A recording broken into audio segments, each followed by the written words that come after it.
నమస్కారం. తెలంగాణ రాగానే ముఖ్యమంత్రిగా కేసీఆర్ కాకుంటే రాష్ట్రం పరిస్థితి ఈ స్థితిలో ఉండేది కాదనేది నా అభిప్రాయం. వచ్చిన ఒక సంవత్సరంలోనే కాంగ్రెస్ ప్రభుత్వం మీద విఫలం చెందిందంటున్న కేసీఆర్ గారు అన్ని రకాల వైఫల్యాలకు కారణం మీరే. ఒక మాట చూసిన దాంట్లో మనం ఇవ్వని హామీలకు కూడా చేసినాము అని, ఇచ్చిన హామీలన్నీ గాలికి వదిలేసిండ్రు కదా. దళితులను ముఖ్యమంత్రి చేస్తా అనే దగ్గర నుంచి ఉద్యోగాల నుంచి మొదలు పెడితే ఏ విధంగా మీ మేనిఫెస్టోలో ఉన్న అంశాలన్నీ పక్కన పెట్టి గొర్రెలు, బర్రెలు, పందులు ఇట్లా బీసీ నాయకులందరూ కూడా ఆశ్చర్యపోయే విధమైన పథకాలు చేసిండ్రు మీరు. కానీ మేమేం చేసినాం? బీసీలకు స్థానిక సంస్థల్లో రిజర్వేషన్ల కోసం చట్టం తెస్తున్నాం. 10 సంవత్సరాల్లో మీకు ఆలోచన రాలే. ఎస్సీ వర్గీకరణకు సంబంధించి నాంచిండ్రు. మందకృష్ణ మాదిగ గారిని జైల్లో 2 సార్లు పెట్టిన చరిత్ర మీరు. వచ్చిన ఒక సంవత్సరంలోనే మరి కాంగ్రెస్ పార్టీ చేస్తుంది. అంతేకాకుండా ఇచ్చిన 6 గ్యారంటీల్లో ఈరోజు 5 గ్యారంటీలు మ్యాక్సిమంగా ఈరోజు కంప్లీట్ అవుతున్న పరిస్థితి మీ కళ్ళకు కనబడట్లేదు. మీరు మీ సోషల్ మీడియా చేసే ప్రచారంతో ప్రజలు నమ్మేసిండ్రు. కథం ఇక వైఫల్యం చెందిందని మనం మాట్లాడితే సరిపోద్దని చెప్పి ఈరోజు మాట్లాడుతున్న తీరు గమనిస్తున్నాం. సరే, మాస్టర్ కొరకో లేకపోతే సభకు రావట్లేరని అందరు విమర్శ చేస్తుండ్రు కాబట్టి వచ్చిపోతారేమో, ఒక 2 రోజులు వచ్చిపోతారేమో.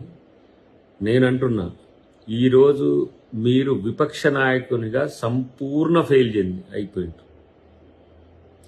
మీరు అవుట్ సోర్సింగ్కి ఇచ్చిన మీ కొడుకు, మీ అల్లుడు వాళ్ళు కూడా కళ్ళు తెల్లబడ్డాయి. ఇంకా ఏం చేసేది లేక ఏ విధంగా దుష్ప్రచారం చేసే విధంగా వచ్చిందంటే మీరు మీ మీడియాతోని రేవంత్ రెడ్డి గారిని బూతులు తిట్టించే కాడికి వచ్చిన పరిస్థితి. ఎందుకంటే బూతులు తిడుతున్నారంటే ప్రభుత్వం ఫెయిల్ అవుతుందని అనుకుంటారనే ఉద్దేశంతో. కానీ వ్యవస్థలన్నింటినీ విధ్వంసం చేసి ఆర్థిక వ్యవస్థను పూర్తిగా గాలి కొదిలేసి ఇలా మీరు కట్టిన ప్రాజెక్టులతో సుక్క నీళ్లు రావట్లేవా? మళ్ళీ మేము మొత్తం ప్రాజెక్టులతో నీళ్ళు ఇచ్చినామంటే ఒక్క చుక్క నీళ్లు కాళేశ్వరం నుంచి 1,00,000 కోట్ల పైసలకు మీరు పెట్టుబడి పెడుతుంది. దానికి ఆ 1,00,000 కోట్లే ఉంటే చిన్న మధ్యతర నీటిపారుదలకు సంబంధించి మనం చేసుకుంటే ఇవాళ లక్షల ఎకరాలకు నీళ్ళు వచ్చాయి. కాబట్టి మీరు చెప్పే మాటలు ప్రజలు నమ్ముతారు అనుకోవడం అనేది మీకు ఏ విధంగా అనిపిస్తుందో కానీ ప్రజలు మిమ్మల్ని పట్టించుకోరనే విషయాన్ని గుర్తుపెట్టుకోండి. ప్రతిపక్ష నాయకుడు ఫెయిల్ అవడమే కాకుండా ప్రతిపక్షమే ఫెయిల్ అయిన ఈ పరిస్థితుల్లో మీరు దిద్దుబాటు చర్యలకు దిగినా ప్రజలు నమ్మే స్థితిలో లేరు.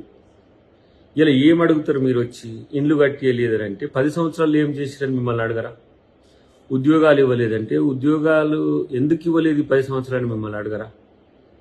ఇలా నిధులకు సంబంధించిన అంశం వస్తే 7 లక్షల కోట్ల రూపాయలు అప్పులు చేసిండ్రు 10 సంవత్సరాల్లో. సగటున ఏ విధంగా మీ అప్పుల రేంజ్ ఉందో చూసుకోండి. కనీసం ఉద్యోగులకు జీతాలు ఇచ్చే పరిస్థితిలో కూడా లేని ప్రభుత్వం ఆ రోజు ఉంది. ఈరోజు ఏ విధంగా ఉద్యోగులకు నెలకు 1వ తారీఖు ఎట్లా వస్తుందో చూసుకోండి. ఇదంతా పక్కన పెడితే ఇంకా తెలంగాణలో బీఆర్ఎస్ టీఆర్ఎస్ బతికి ఉంటుంది అని అనుకోవడం అనేది విడ్డూరమే. మీరు మీ పార్టీ పేరులో నుంచే తెలంగాణ అనే పదం తొలగించిన తర్వాత ఏ మొహం పెట్టుకొని ఇంకా మీరు తెలంగాణ అస్తిత్వం గురించి మాట్లాడతారు?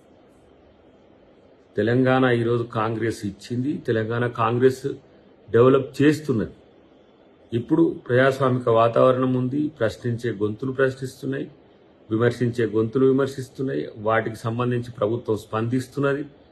ప్రజలు కూడా సంతోషంగా ఉన్న క్రమంలో మీరొచ్చి ఇంకా ఉన్న కల్చర్ను మరీ నాశనం చేసే స్థితికి తేకండి అనేదే మేము చెప్తున్నాం మీకు. మీరే కాదు, మీ శిష్యులు కూడా అంటున్నారు. ఏమని? మీ పరివారం కూడా అంటున్నారు, కేసీఆర్ గారు వస్తే మామూలుగా ఉండదు అని మీరన్నట్టే అంటున్న పరిస్థితి. ప్రజాస్వామ్యంలో అందరూ మామూలే. ఇదేం రాజరికం కాదు. ఎవరో వస్తే ఏదో అవుతుందనే దృష్టితోనే ఉంటే ఇలాంటి అప్రజాస్వామిక ధోరణి రాజరికంలో ఉంటుంది. ప్రజల కోసం ఎవరైనా రావాల్సిందే. ప్రతిపక్ష నాయకునిగా రావాల్సిందే. అధికారంలో ఉంటే ముఖ్యమంత్రిగా ఉన్నన్ని రోజులు మొత్తం అంతా తానయ్య అన్నట్టు అంతా మీరే చేసి, ఇప్పుడు అంతా అన్యాయం కూడా మీరే చేసి విపక్షానికి వచ్చే వరకే ఇంట్లో కూర్చునే పరిస్థితి వచ్చింది. ఇదేం ప్రజాస్వామిక విలువలు? కాబట్టి ఇవాళ అధికార పక్షం చాలా జాగరూకతతో ప్రజా కోణం నుంచి ప్రజల ఆలోచనలకు రూపమిచ్చే విధంగా ఇలా ముఖ్యమంత్రి గారు ఇలా ఈ రాష్ట్రంలోనే కాదు 29 రాష్ట్రాల్లో ఒక మంచి పేరున్న నాయకునిగా తెచ్చుకుంటున్నాడు. చూడండి, బీజేపీయేతర ప్రభుత్వాల్లో ఇవాళ అత్యంత క్వాలిటేటివ్ అడ్మినిస్ట్రేషన్ ఇస్తున్నది తెలంగాణ ప్రభుత్వం, రేవంత్ రెడ్డి గారు. కాబట్టి వారిని చూసి జెలస్గా ఫీల్ కాకండి.